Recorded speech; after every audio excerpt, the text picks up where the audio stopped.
চলো বোর্ডে চলো, দেখো উপরে কি বলেছে, বানান শেখো। এখানে আমি একটা ওয়ার্ড দিয়েছি, মানে নাম দিয়েছি, কারো নাম আছে, মেয়ের নাম। ওকে, নামটা কি ছিল, সাহানা। আমি এটাকে ছুট ছুট ছুট ছুট করে দিয়েছি, মানে ছেড়ে ছেড়ে দিয়েছি। সা একবার, একবার হা, একবার না, তিনটা আসছে না ওয়ার্ড, তিনটা মিলে একটা হয়েছে, সা হা না।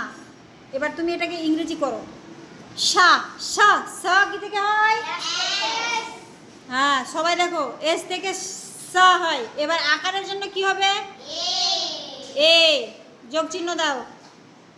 এবার দেখো হ আছে, হ এর জন্য কি হবে, এইচ। এবার আকারের জন্য এ, আবার যোগ চিহ্ন দাও। এবার না, না এর জন্য এন। এবার আকারের জন্য এ।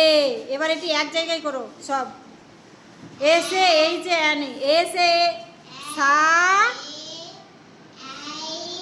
এ,